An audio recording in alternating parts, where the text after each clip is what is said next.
বোঝা যাচ্ছে?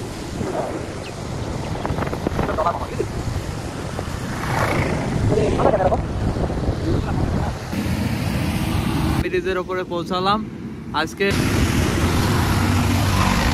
ওয়েদার খারাপ হওয়ার কারণে কিছুই বোঝা যাচ্ছে না, শুধু একমাত্র এই যে হার্ডিং ব্রিজটা একটু বোঝা যাচ্ছে। তাছাড়া এই যে রূপপুর পারমাণবিক বিদ্যুৎ কেন্দ্রের এই যে চিহ্নগুলো দেখছেন বড় বড়, এগুলো কিছুই বোঝা যাচ্ছে না।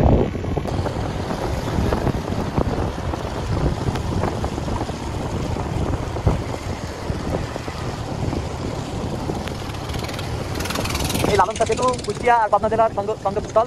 একদিকে আমাদের কুষ্টিয়া জেলা অবস্থিত, আরেকদিকে পাবনা জেলা অবস্থিত। আর এই যে সামনে আমাদের মিনি রাশিয়ান সিটি বলে, মিনি রাশিয়ান সিটি। এখানে যারা রূপপুর পারমাণবিক বিদ্যুৎ কেন্দ্রে কর্মরত আছে, রাশিয়া থেকে এসেছেন, তাদের বসবাস স্থান এখানে। তাদের বড় বড় বিল্ডিং আছে, রাশিয়াদের ছোটখাটো বাজার আছে। আমরা আজকে ব্রিজের পাশাপাশি রাশিয়াদেরও দেখবো, তাদের সাথে কথা বলার চেষ্টা করবো, দেখা যাক কতদূর কি হয়।